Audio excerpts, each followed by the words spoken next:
Manurung. Dan pada kesempatan kali ini saya akan menyampaikan tentang hubungan Undang-Undang Dasar 1945 Pasal 29 dengan kebebasan memeluk agama sesuai dengan keyakinan. Indonesia adalah negara demokratis yang berfondasikan ideologi Pancasila dan Undang-Undang Dasar 1945. Maka dari itu, nilai-nilai Pancasila maupun Undang-Undang Dasar diterapkan dalam berbagai aspek kehidupan berbangsa dan bernegara di Indonesia. Penerapan nilai-nilai Pancasila dan Undang-Undang Dasar tersebut juga dipraktikkan dalam menjamin hak bagi setiap warga negara Indonesia. Nah, jaminan atas hak kebebasan beragama dan berkeyakinan bagi warga negara Indonesia itu tercantum dalam Pasal 29 Undang-Undang Dasar 1945. Pasal 29 Undang-Undang Dasar 1945 terdiri atas dua ayat. Ayat pertama berbunyi, negara berdasar atas ketuhanan yang Maha Esa, dan ayat kedua berbunyi, negara menjamin kemerdekaan tiap-tiap penduduk untuk memeluk agamanya masing-masing dan untuk beribadat menurut agama dan kepercayaan itu. Nah, ayat pertama dari Pasal 29 Undang-Undang Dasar 1945 menyatakan bahwa negara Republik Indonesia berdasar ketuhanan yang Maha Esa. Hal ini bisa diartikan bahwa bangsa Indonesia sadar bahwa kemerdekaan Republik Indonesia lahir berkat kuasa Tuhan yang Maha Esa. Karena itu, Indonesia juga mengakui eksistensi berbagai agama dan keyakinan. Saat ini, Indonesia mengakui 6 agama resmi, yakni Islam, Kristen, Katolik, Buddha, Hindu, dan Konghucu. Selain itu, negara Indonesia kini telah mengakui eksistensi berbagai aliran kepercayaan. Sementara itu, makna ayat kedua Pasal 29 Undang-Undang Dasar 1945 dapat disimpulkan bahwa negara telah menjamin kemerdekaan warganya dalam beragama dan beribadah. Maksudnya, Indonesia melindungi, membina, serta mengarahkan warganya untuk menjalankan kehidupan sesuai ajaran kepercayaan yang dianutnya. Nah, peran negara dalam menjaga serta menciptakan suasana rukun, damai, toleransi bagi setiap umat beragama. Negara berkewajiban membuat peraturan perundang-undangan yang melarang siapapun melakukan pelecehan terhadap agama dan kepercayaan lain. Perkenalkan, nama saya Andreas Noviano. Di sini saya akan menjelaskan tentang persatuan yang ada di Indonesia memiliki 4 prinsip. Nah, prinsip pertama yaitu prinsip Bhinneka Tunggal Ika, yang kedua yaitu nasionalisme, yang ketiga kebebasan yang bertanggung jawab, dan yang keempat adalah wawasan Nusantara. Nah, seperti yang kita ketahui, Indonesia merupakan negara yang memiliki berbagai keberagaman. Nah, untuk menciptakan persatuan dan kesatuan ini di tengah keberagaman masyarakat, perlu adanya suatu prinsip kesatuan. Nah, tujuannya adalah agar prinsip persatuan ini bisa dipahami dan dilaksanakan dalam kehidupan bermasyarakat. Nah, prinsip pertama itu adalah prinsip Bhinneka Tunggal Ika. Nah, semua yang kita kenal dengan Bhinneka Tunggal Ika memiliki arti berbeda-beda tapi tetap satu. Melalui semboyan ini kita diajarkan untuk tidak menjadikan perbedaan sebagai sebuah masalah. Nah, perbedaan yang ada di masyarakat ini justru bisa dijadikan sebagai titik kekuatan dalam bermasyarakat. Dengan adanya perbedaan ini, kita diharapkan bisa saling toleransi dan menghormati antara satu dengan yang lain. Nah, prinsip yang kedua itu adalah prinsip nasionalisme. Rasa cinta pada tanah air disebut juga dengan nasionalisme. Nah, hal ini yang membuat kita lebih sadar akan nilai kebangsaan dan berusaha untuk bersama mewujudkan cita-cita bangsa Indonesia. Yang ketiga adalah prinsip kebebasan dan bertanggung jawab. Kebebasan yang kita miliki harus juga memperhatikan hak yang dimiliki oleh orang lain. Jika memahami tanggung jawab di balik kebebasan tersebut, maka kita akan saling menghormati antara satu dan yang lainnya, dan juga bertanggung jawab atas segala keputusan yang telah kita buat. Dan yang terakhir adalah prinsip wawasan Nusantara. Prinsip ini bermakna pola pikir, sikap, dan tindakan kita harus bercermin pada wawasan Nusantara.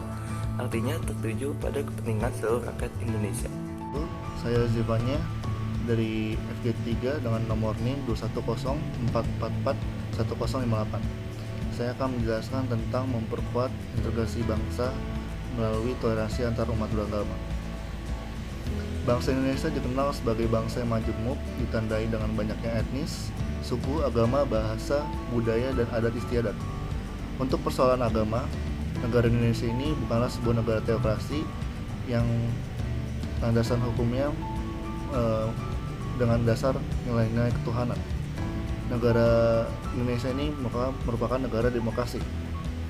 Secara konstitusional, negara mewajibkan warganya untuk memeluk dari agama-agama yang diakui eksistensinya sebagaimana tercantum di dalam pasal 29 ayat 1 dan 2 dalam Undang-Undang Dasar 1945. Negara memberi kebebasan kepada penduduk untuk memilih salah satu agama yang telah ada di Indonesia, yaitu agama Islam, Kristen, Katolik, Hindu, Buddha, dan Konghucu. Kenyataan ini dengan sendirinya memaksa negara untuk terlibat dalam menata kehidupan beragama. Ketentuan dalam pasal ini sangatlah penting bagi agama-agama dan para pemeluknya karena telah memberi jaminan dan sarana keterlibatan umat dalam mengisi dan memperkaya kehidupan berbangsa. Pengembangan agama dan kehidupan beragama tidak boleh menjurus ke arah tumbuhnya pemikiran dan pemahaman agama yang sempit karena hal ini akan menimbulkan konflik antar agama. Sebagaimana yang diungkapkan oleh Abdul Qadir dalam bukunya yang diterbitkan 1992 pada halaman 344 mengenai potensi integrasi akan terjadi apabila terdapat suasana harmonisan hubungan dalam dinamika pergaulan terutama internal umat beragama dan antar umat beragama. Terima kasih. Perkenalkan, nama saya Fira Ulayami Sulhab. Di sini saya ingin menjelaskan tentang ketuhanan Yang Maha Esa, mengajarkan pemeluknya untuk menghargai setiap kepercayaan yang ada. Seperti yang kita ketahui bersama, Indonesia memiliki keberagaman kebudayaan, suku, bahasa, dan juga agama. Ada 6 upacara keagamaan yang ada di Indonesia. Hingga mayoritas penduduk Indonesia memeluk agama Islam yang menunjukkan 87,2% atau setara dengan 200 juta orang. Dan 12,8% lainnya memeluk agama Kristen Protestan, Katolik, Buddha, Hindu, dan Konghucu. Keberagaman agama yang ada di Indonesia tidak mematahkan hakikat persatuan yang ada di Indonesia. Karena hal ini sudah dimuat pada landasan negara, yaitu Pancasila pada sila pertama yang berbunyi ketuhanan Yang Maha Esa. Yang sebelumnya berbunyi kewajiban menjalankan syariat Islam bagi pemeluk-pemeluknya. Yang akhirnya diganti karena tidak mencerminkan keberagaman agama yang ada di Indonesia. Sila pertama ini memiliki arti jelas, bahwa terdapat adanya kepercayaan dan keyakinan bangsa terhadap Tuhan sebagai Maha Pencipta alam semesta. Nilai ini memberikan bukti bahwa bangsa Indonesia adalah bangsa yang beradab religius. Selain itu, makna sila ketuhanan ini memiliki arti bahwa bangsa Indonesia memiliki hak kebebasan untuk memeluk agama tanpa adanya unsur paksaan.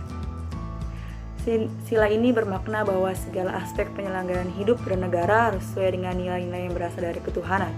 Karena sejak awal pembentukan bangsa ini, negara Indonesia berdasarkan atas ketuhanan. Maksudnya adalah bangsa ini merupakan bangsa yang memiliki iman dan kepercayaan terhadap ketuhanan. Kepercayaan dan terhadap Tuhan dan iman inilah yang menjadi dasar dalam hidup bernegara.